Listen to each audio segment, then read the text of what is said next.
세계에서 가장 정신없는 지옥철과 빌딩 숲 도쿄 한복판에서 발을 들이는 순간 마법처럼 마음이 정돈되는 경험을 해보셨습니까? 단순히 분위기 좋다는 말로는 부족합니다. 뇌가 먼저 반응하고 심장이 설레기 시작하는 이 기묘한 현상, 이건 우연이 아닙니다. 일본 기획자들이 제한된 조건 안에서 의미를 쥐어짜내기 위해 설계한 정밀한 기획의 틀, 바로 왁구라 불리는 논리 때문입니다. 우리는 흔히 왁구를 겉모습 정도로만 생각하죠. 하지만 이 기획의 오타쿠들에게 왁구는 창의성이 뛰어놀 수 있도록 불확실성을 가둬버리는 철갑 구조에 가깝습니다. 본질에만 집중하게 만드는 구조라고 할 수 있죠. 일본의 매뉴얼들도 이 왁구를 바탕으로 자세히 만든 것이라고 할 수 있죠. 그렇다면 가장 먼저 무인양품을 보시죠. 이 양반들은 비움이라는 왁구를 브랜드의 심장에 박아 넣었습니다. 특정 이미지를 강요해서 고객의 뇌를 피곤하게 만드는 대신 소비자 스스로 의미를 채워 넣을 수 있게 여백을 설계한 건데요. 소음으로 가득 찬 도쿄에서 이 비어있는 공간은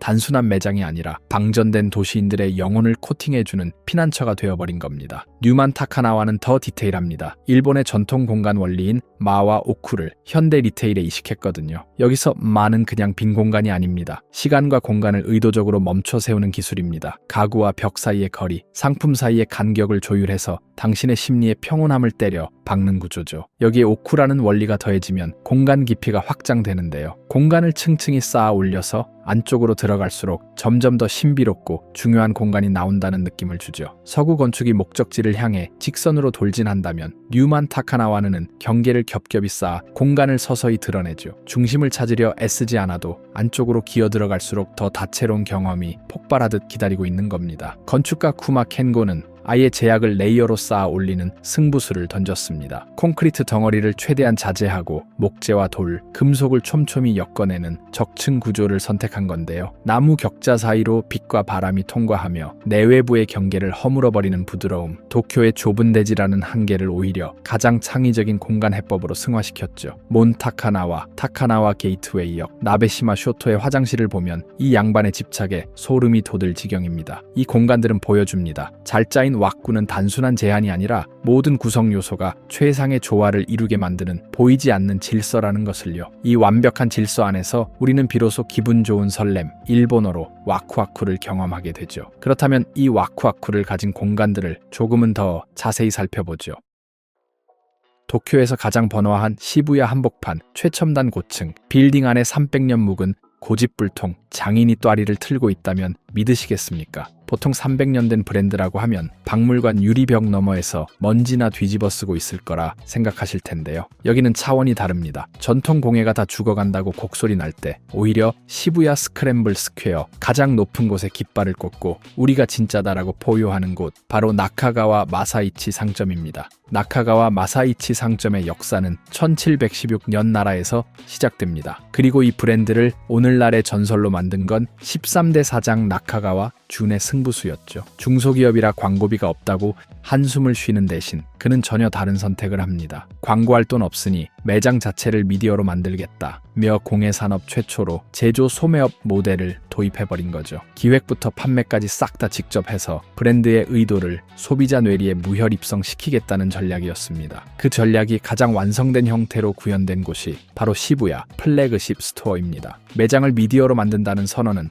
허언이 아니었습니다. 시부야점은 공간 설계의 모든 요소가 브랜드의 철학을 전달하는 메시지로 작동하도록 설계되어 있으니까요. 일단 이 매장의 목조 프레임은 단순한 장식이 아닙니다. 나라의 골목길을 현대도심 한복판에 소환한 언어죠. 나카가와 마사이치는 브랜드의 본고장인 나라의 사슴이 논이는 거리를 컨셉으로 삼아 매장 전체를 길과 집이 교차하는 하나의 작은 마을로 설계했습니다. 목조 프레임은 공간을 구획하는 경계이자 방문객이 어디에 서 있는지 직관적으로 인식하게 만들죠. 전통 가구의 기둥과 볼을 그대로 노출해 브랜드의 역사성이 공간 전체에 일관된 질서로 스며들도록 했죠. 무엇보다 시부야점에 발을 들이는 순간 여러분은 나카가와 마사이치 상점이 설계한 기분 좋은 함정에 빠지게 됩니다. 130평을 가득 채운 미로형 동선 때문인데요. 특히 4천여 점의 상품을 한눈에 드러내는 대신 방문객이 스스로 안쪽으로 걸어 들어가도록 유도합니다. 겹겹이 중첩된 격자 프레임과 진열대는 시선을 차단하는 동시에 더 깊은 곳으로 이끌고 모퉁이를 돌 때마다 전혀 다른 풍경과 새로운 공예품이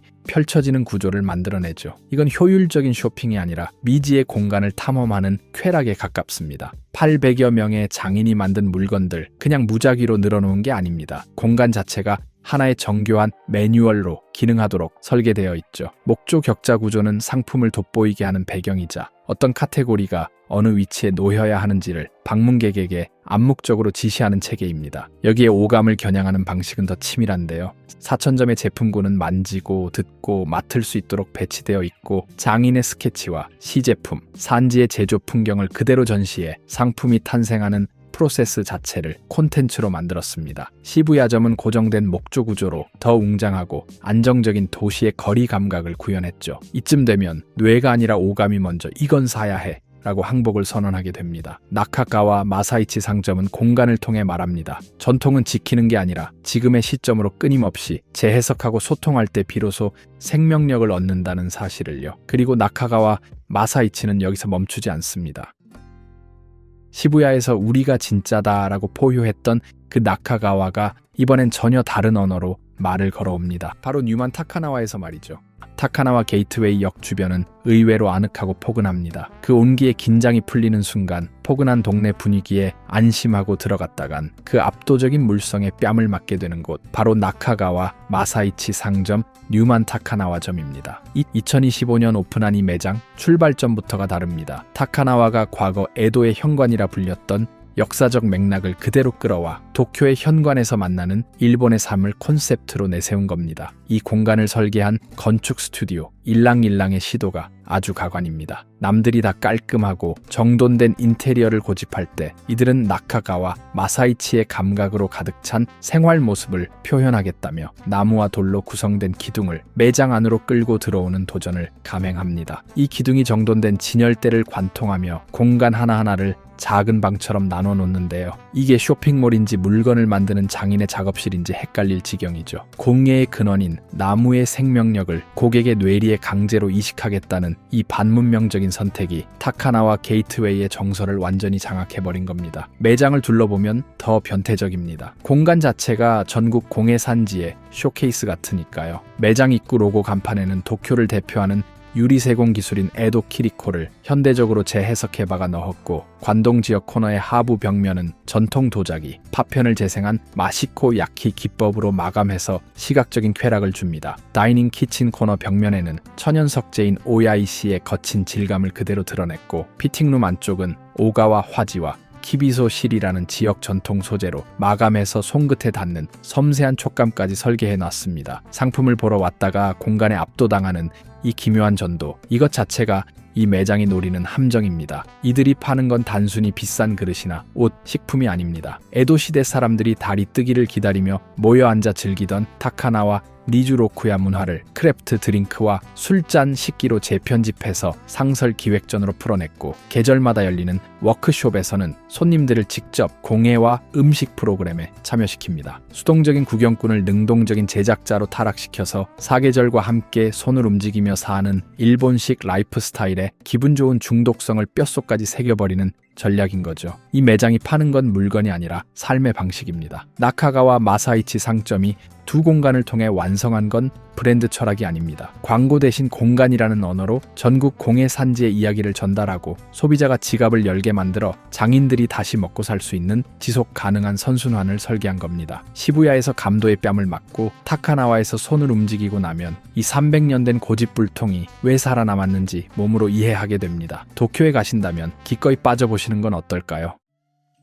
도쿄 나카메구로 주택가 한복판에 간판도 없고 그냥 사람 사는 민가처럼 생긴 가게가 있습니다. 전 세계 힙쟁이들이 이곳을 성지라 부르면 믿으시겠습니까? 보통 패션 브랜드라고 하면 화려한 통유리 빌딩에 금칠한 인테리어를 떠올리실 텐데요. 여기는 정반대입니다. 1970년대에 지어진 지극히 평범하고 낡은 주택이라는 제한된 조건을 오히려 브랜드 서사를 폭발시키는 무기로 써버린 곳 바로 나카메구로에 위치한 비즈빔입니다. 이 공간은 일본의 미학 개념인 와비사비에서 출발합니다. 비즈빔은 와비사비라는 소박하고 불완전한 것의 아름다움이라는 일본 전통 미학을 공간 전체를 연결하는 왁구, 즉 하나의 틀로 접근합니다. 그렇기에 이곳에서 왁구는 단순한 물리적 틀이 아니라 그 안에 담길 대상의 본질을 규정하고 가치를 증폭시키는 정밀한 장치라고 할 수 있죠. 비즈빔은 일본 패션 브랜드로 전통 공예와 현대 기술을 합친 퓨처 빈티지 스타일로 유명합니다. 히로키 나카무라가 2001년에 창립한 이래 문화적 서사를 강조하며 컬트 팬덤을 구축했습니다. 이 공간을 만든 나카무라 히로키는 남들이 다 낡은 집 허물고 번듯한 상업 건물 올릴 때 제약이야말로 창의성이 뛰어놀 최적의 환경이다 라며 건축적 한계를 브랜드가 지향하는 존엄과 자부심 그리고 수공업의 흔적을 지키기 위한 철갑 보호막으로 삼아버립니다. 결국 이 양반의 집착은 제약을 부수는 것이 아니라 제약을 정교하게 설계된 왁구로 전환하는 데 있었던 것이죠. 매장 입구부터가 사람들의 예측을 뒤집어 버리는데요. 2019년 매구로 강변의 문을 연 WMV 비스빔 도쿄는 일본 전통 다실 건축에서 유래한 스키야즈쿠리에서 착안해 공간을 구성했죠. 화려한 간판 대신 디자이너가 직접 구운 세라믹 현판 하나와 흰색 리넨 노렌이 전부입니다. 이 은밀한 입구를 지나 좁은 통로로 들어가는 순간 도심의 소음은 싹 코팅되어 차단되고 정교한 시간의 틀 속으로 강제 진입하게 됩니다. 노렌을 걷고 통로를 통과하는 그 짧은 이동이 일상의 감각을 서서히 정돈시키는 첫 번째 도구인 겁니다. 더더욱 놀라운 건 세 채의 주택을 하나로 통합하지 않고 마을처럼 남겨뒀다는 겁니다. 과거 나카메구로 지역이 사람들이 모여서 살았던 것처럼 말이죠. 여성복 플래그십인 WMV, 비스빔 토쿄, 전 브랜드 라인업을 다루는 비스빔 제너럴 스토어 그리고 비스빔 갤러리까지 2022년 추가된 두 채를 포함한 세 건물은 각자의 역할을 유지한 채 정원과 통로로 느슨하게 연결되는데요. 건물 사이를 잇는 이 외부 공간은 일본 전통 건축에서 건물 안이나 좁은 공간에 만든 소규모 안뜰 정원인 츠보니와로 촘촘히 연결되어 있죠. 이 덕분에 고객이 실내에서 정원으로 다시 다른 주택의 내부로 이동하는 과정에서 끊임없이 감각의 프레임이 전환되는 조용한 쾌락을 맛보게 됩니다. 건물 사이의 빈 공간이 공간의 일부가 되어 브랜드의 깊이감을 부여하는 거죠.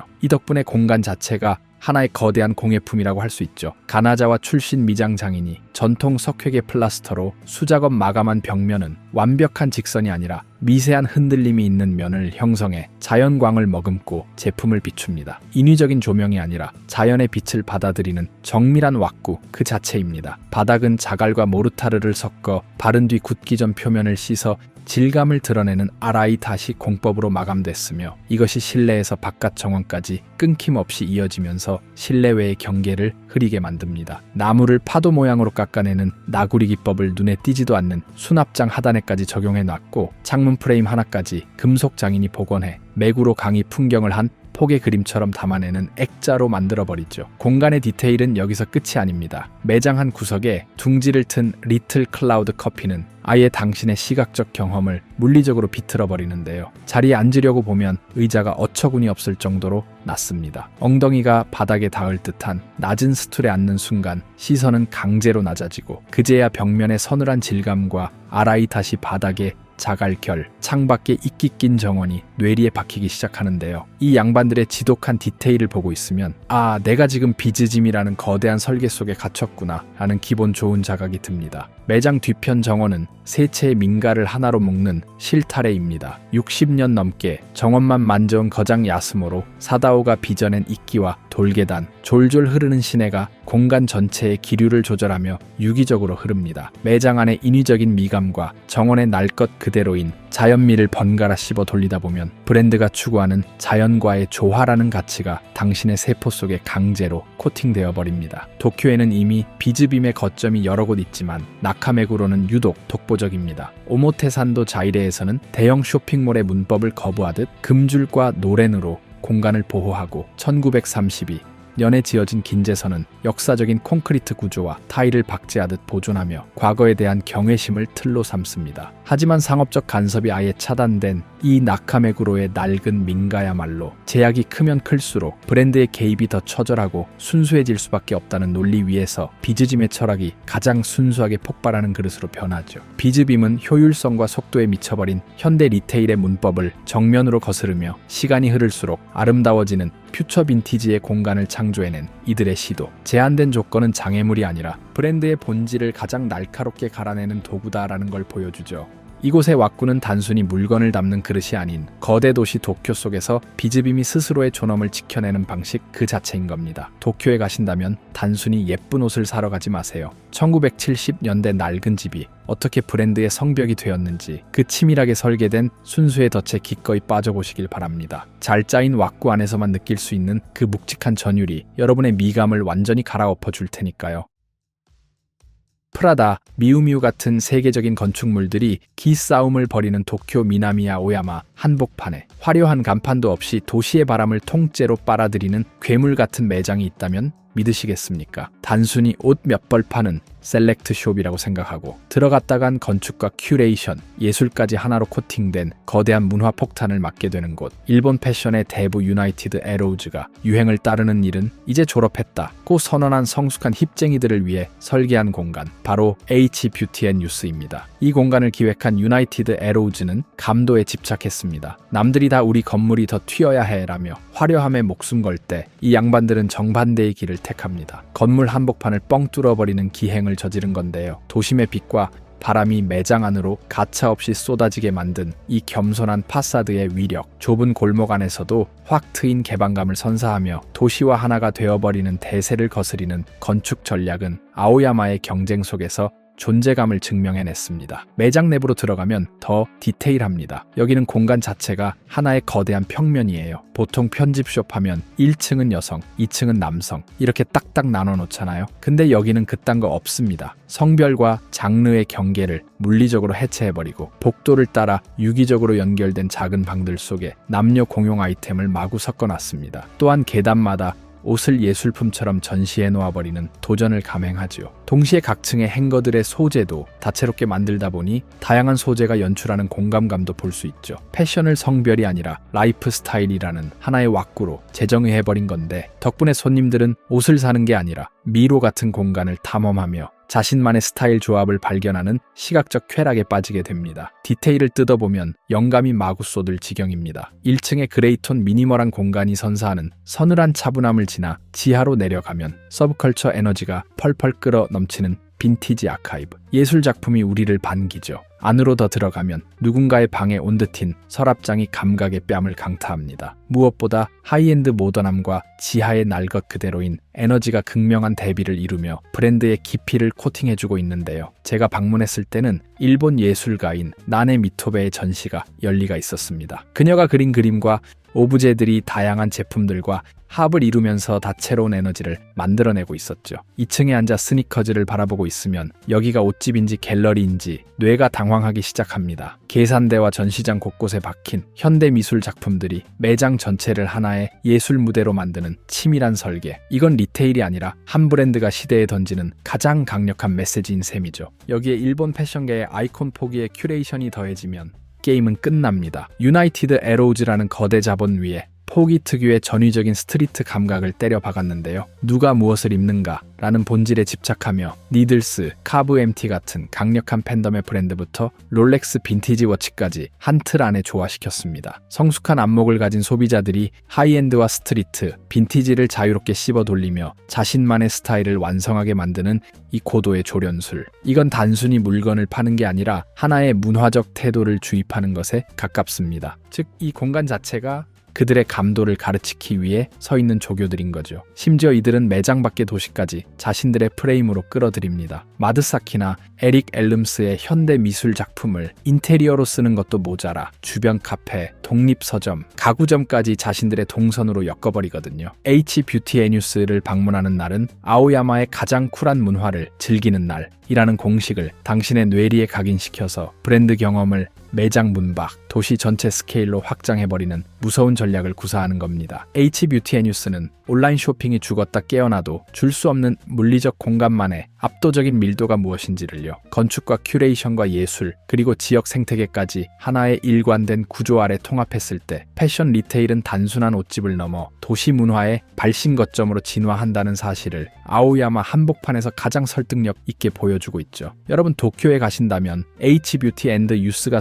설계한 이 세밀한 도시 큐레이션에 감도의 덫에 기꺼이 빠져보시는 건 어떨까요? 제품이 아닌 감도 소비할 때 느껴지는 그 묵직한 충만함이 여러분의 라이프 스타일을 완전히 코팅해 줄 테니까요. 지금까지 우리는 도쿄의 세 곳의 공간을 조금은 자세히 살펴보았는데요. 300년의 고집을 현대 리테일로 폭발시킨 나카가와 마사이치, 낡은 민가를 브랜드의 성벽으로 만들어버린 비즈빔, 그리고 아오야마의 도시바람까지 큐레이션에 끌어들인 H 뷰티 앤 뉴스까지. 이 공간들은 표면적으로는 전혀 다른 언어를 씁니다. 어떤 곳은 목조 격자로, 어떤 곳은 낡은 플라스터 벽으로, 어떤 곳은 건물을 뻥 뚫어버리는 방식으로 자신을 표현하죠. 하지만 뿌리는 하나입니다. 잘 짜인 왁구 안에서만 본질이 가장 날카롭게 살아난다는 것. 제약은 장애물이 아니라 브랜드가 스스로의 존엄을 지켜내는 구조라는 것. 그리고 그 구조 안에서 우리는 비로소 계산 없이 설레는 경험, 와쿠와쿠를 맞닥뜨리게 된다는 것이죠. 도쿄의 기획자들은 알고 있었습니다. 소비자는 제품을 사는 게 아니라 공간이 설계한 경험을 산다는 것을요. 그래서 그들은 광고 대신 공간에 투자했고 화려함 대신 구조에 집착했으며 판매 대신 몰입을 설계했습니다. 여러분의 생각은 어떠신가요? 댓글로 알려주세요. 도쿄에 가신다면 이제 다르게 걸어보시는 건 어떨까요? 예쁘다, 분위기 좋다 해서 멈추지 말고 이 공간이 나를 어디로 이끌고 있는지, 어떤 왁구 안에 내가 지금 서 있는지를 말이죠. 그 기분 좋은 자각이 시작되는 순간 여러분은 이미 도쿄 기획자들의 설계 속에서 가장 능동적인 관객이 되어 있을 테니까요. 영상이 마음에 드셨으면 좋아요와 구독도 부탁드려요. 저는 다른 영상으로 다시 찾아오겠습니다.